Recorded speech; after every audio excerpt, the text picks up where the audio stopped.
آج میں آپ کو ایسے خاندان کا قصہ سناتا ہوں، ایک ایسے خاندان کی تاریخ بتاتا ہوں جو 1914 میں مسلم دنیا کا سب سے پریسٹیجیس، سب سے ریسپیکٹفل خاندان سمجھا جاتا تھا، سب سے زیادہ عزت کی جاتی تھی۔ یعنی آٹومن امپائر کے خلیفہ کے بعد شریف آف مکہ کا خاندان مسلم دنیا کا سب سے زیادہ رسپیکٹفل خاندان سمجھا جاتا تھا۔ اور 1914 میں جو شریف آف مکہ تھے وہ حسین ابن علی، جو کہ 48 ڈسینڈنٹ تھے حضور صلی اللہ علیہ وآلہ وسلم کے، بنو ہاشم قبیلے سے ان کا تعلق تھا، اور ان کا خاندان پچھلے 800 سال سے حجاز پہ حکومت کر رہا تھا۔ یعنی عباسیوں کے دور سے لے کے آٹومنس کے دور تک تمام جو بھی بڑی بڑی امپائرز آئی، خلیفہ آئے، اس خاندان کو اجازت دی گئی کہ وہ حجاز کے اوپر اپنی حکومت قائم رکھے۔ میرا نام عمران ہے اور میری سوچ میں خوش آمدید۔ جب 1914 میں پہلی جنگ عظیم شروع ہوئی تو اس وقت دنیا کے اوپر برٹش امپائر کا راج تھا۔ برٹش امپائر نے ایک شخص ٹی ای لارنس، یعنی جس کو لارنس آف عربیہ کے نام سے آج ساری دنیا میں جانا جاتا ہے، متعدد فلمیں بنی ہیں، ان کو یہ ٹاسک دیا گیا کہ وہ آٹومن امپائر کو بیچ میں سے توڑنے کی کوشش کرے۔ برٹش امپائر ایک طرف تھی، Austro Hungarian empire, German empire, اور اس کے علاوہ آٹومن امپائر سے مقابلہ تھا برٹش امپائر کا 1914 میں۔ ٹی ای لارنس صاحب جو ہیں وہ حجاز کے علاقے میں جاتے ہیں، شریف آف مکہ سے بات کرتے ہیں، کیونکہ برٹش امپائر کو یہ پتہ تھا کہ آٹومن امپائر کو اگر کوئی ریپلیس کر سکتی ہے مسلم فیملی تو شریف آف مکہ کی فیملی کر سکتی ہے۔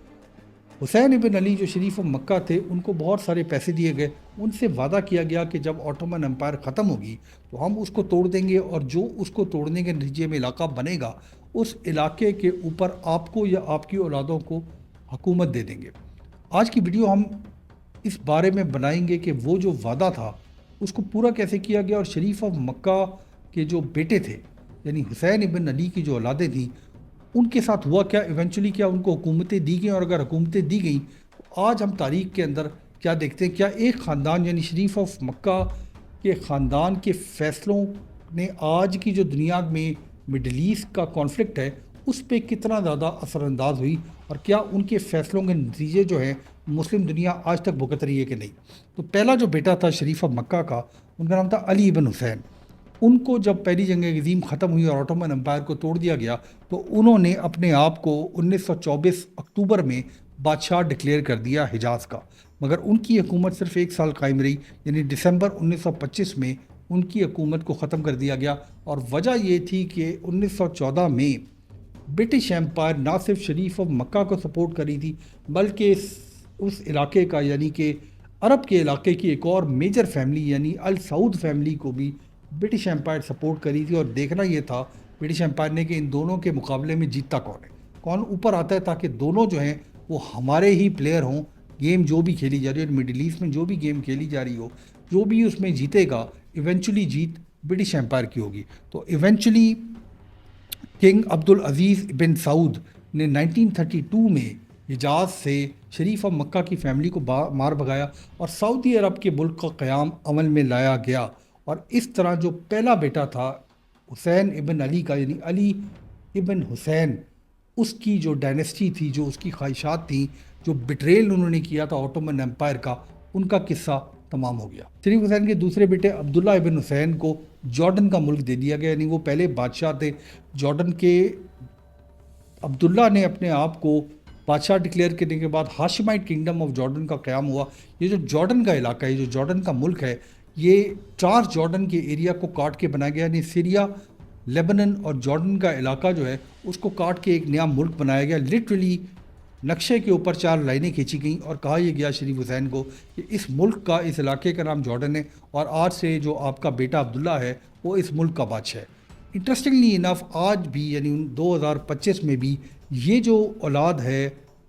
عبداللہ ابن حسین کی، وہ آج بھی حکومت کر رہی ہے بادشاہوں کے طور پہ جارڈن کی۔ یعنی عبداللہ ابن حسین جو آج ماڈرن ڈے جارڈن کے بادشاہ ہیں، وہ ڈیسینڈنٹ ہیں شریف حسین کے، اور آج بھی یہ فیملی یعنی یہ واحد بیٹا تھا حسین ابن علی شریف آف مکہ کا، جن کی حکومت آج بھی قائم ہے۔ ان کے جو تیسرے بیٹے تھے فیصل ابن حسین،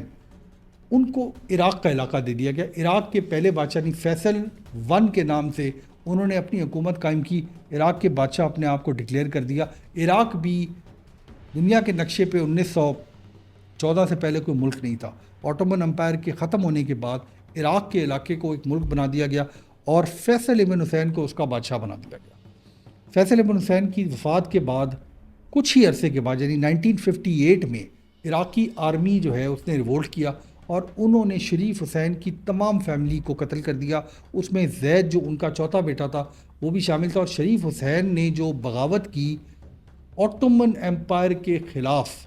اور اپنے لوگوں کو اکسایا کہ وہ اپنے ہی خلیفہ کے خلاف انسرجنسی کریں، برٹش ایمپائر کا ساتھ دیں، تو اگلے 20-25 سال کے اندر ان کے 3 میں سے 2 بیٹوں کی حکومتیں بھی ختم کر دی گئیں اور ان کے پورے خاندانوں کو بھی قتل کر دیا گیا۔ یعنی ایک لیگیسی جو شریف حسین بنانا چاہتے تھے، اس لیگیسی کو آج ہم ایسے دیکھتے ہیں کہ یہ ایک بہت بڑا بٹریل تھا مسلم دنیا کے ساتھ۔ یعنی ایک ایسی فیملی جس کے پاس لیجٹمیٹ کلیم تھا خلافت کا، انہوں نے اپنے فیصلوں کے ذریعے اور اپنی بغاوت کے ذریعے وہ دراڑیں ڈال دیں مسلم دنیا کے اندر، جن کو آج بھی ہم بھگت رہے ہیں۔ ایک انٹرسٹنگ ٹینجنٹ آپ کو بتاتا ہوں آٹومن خلافت کے ختم ہونے کے بعد کا۔ یعنی 19 میں پہلی جنگ عظیم ختم ہوئی اور فائنلی جو ہے وہ 1924 میں جو آخری آٹومن بادشاہ تھے یعنی عبد الماجد II کی حکومت ختم کر دی گئی، ان کو ڈپوز کر کے پیرس بھیج دیا گیا۔ جب خلافت ختم ہوئی تو اس کے بعد مسلم دنیا میں خیال اٹھا کہ اگلا جو کلیمنٹ ہے خلافت کا وہ کون ہونا چاہیے، وہ کس کے خاندان سے ہونا چاہیے۔ اور یہ سوچ بچار، چونکہ اس سے پہلے ہسٹوریکلی حضرت ابو بکر رضی اللہ تعالیٰ عنہ کے زمانے سے ہمیشہ سے خلافت رہی تھی مسلم دنیا میں، تو آپ اگر اپنے آپ کو 1920 کے 1925 کے مسلم دنیا میں لے کے جائیں تو خلیفہ کے بغیر مسلم دنیا کا تصور نہیں تھا۔ تو یہ خیال کیا گیا کہ اب خلیفہ کس کو ہونا چاہیے، تو ایک تحریک اٹھی اور اس میں یہ کہا گیا کہ جو نظام آف حیدرآباد تھے، جو بہت بڑی کنگڈم تھی ہندوستان میں، اس کے جو نظام تھے، جو اس کے بادشاہ تھے، اور اس وقت مسلم دنیا کے سب سے مالدار، سب سے امیر ترین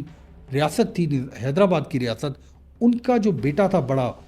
پرنس اعظم جاہ بہادر، اس کی شادی کر دی جائے عبد الماجد II یعنی آٹومن خلیفہ کی بیٹی در شہوار، جن کو ختیجہ بھی کہا جاتا ہے۔ اور خیال یہ کیا گیا کہ جب اس شادی کے نتیجے میں بیٹا پیدا ہوگا تو وہ بیٹا ڈائریکٹ کلیمنٹ ہوگا خلافت کا پوری مسلم دنیا کا۔ مگر تاریخ کو کچھ اور ہی منظور تھا، اور کہا یہ جاتا ہے کہ اس شادی کے نتیجے میں جو بیٹا پیدا ہوا وہ ایونچولی پیرس کے کسی ریسٹورانٹ کے اندر نوکری کرتے کرتے اس کی وفات ہو گئی۔ یعنی زمین کھا گئی آسماں کیسے کیسے۔ یہ جو مسلم دنیا کے اندر ہم اکثر بحث کرتے ہیں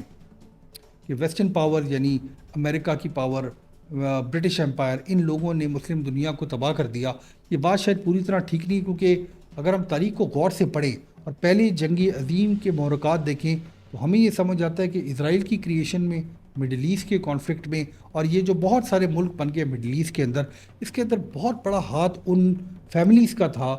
جو لیجٹمیٹ کلیمنٹ تھی خلافت کی، جن کو مسلم رسپیکٹ بھی کرتے تھے، مسلم ان کی باتیں بھی سنتے تھے، ان کو عزت بھی دیتے تھے، مگر ان کے فیصلوں نے، ان کے لالچ نے، ان کی حکومت کرنے کی خواہش نے یہ جو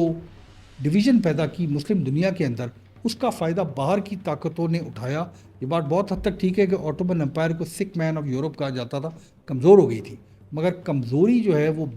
ابھر کے سامنے آتی ہے جب انٹرنل دراڑیں پڑ جائیں لوگوں کے درمیان۔ تو آٹومن امپائر کے خاتمے میں اور شریف آف مکہ کے فیصلوں نے